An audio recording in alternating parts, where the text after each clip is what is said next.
আজকের ব্লগটা শুরু করছি আমার মামার বাড়ি থেকে। কি কি করছি চলো দেখা যাক। আজকে সবই এই ভিডিওতে তুলে ধরছি।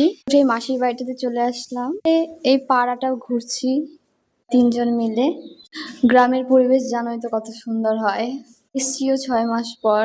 এখানে অনেকক্ষণ সময় কাটালাম। ওরা বসে বসে গল্প করছিল, আমরা বসেছিলাম ভাইটার সাথে গল্প করছিলাম। তো যত প্রশ্ন, হিন্দিটা কেন পড়ছো, কেমন করে পড়ে আমাকেও পড়ায় দাও, তো এইসবই করলাম। পরে একটু চা খেয়ে নিলাম। আর কাপের ডিজাইনটা এত সুন্দর লেগেছে। ওখানেও যে এরকম কাপ পাওয়া যায়। শীতের ওপরে চলে আসলাম ঘর দেখতে, কারণ আসা হয়নি অনেকদিন। এখানেই ঘুরে দেখলাম সবকিছু।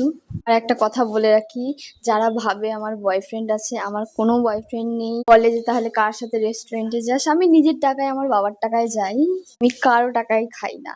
এবার ক্লিয়ার হয়ে গেল যে আমার কোনো বয়ফ্রেন্ড নেই। ভাগ্নিকে মেহেন্দি পরিয়ে এখন যাচ্ছি মামার সাথে কেয়াদির পিসির বাড়িতে। চলে এসেছি কেয়াদির পিসির বাড়িতে। আমাদের জন্য রান্না করছে এদিকে মাটন। মধ্যে আবার কেয়াদিকে মেহেন্দি পরিয়ে নিলাম, একেও পরিয়েছিলাম। আলাদা করে রেস্ট নিয়ে এখন চলে যাচ্ছি বাড়িতে। টোটো ঠিক করে নিয়েছি, মামার বাড়ি থেকে একবারে উঠে যাব, একদম বাড়ির সামনে এসে নামছি। এরপর বাড়িতে এসে টুকটাক কিছু খেয়ে নিলাম। এইটুকুই মিনি ব্লগ।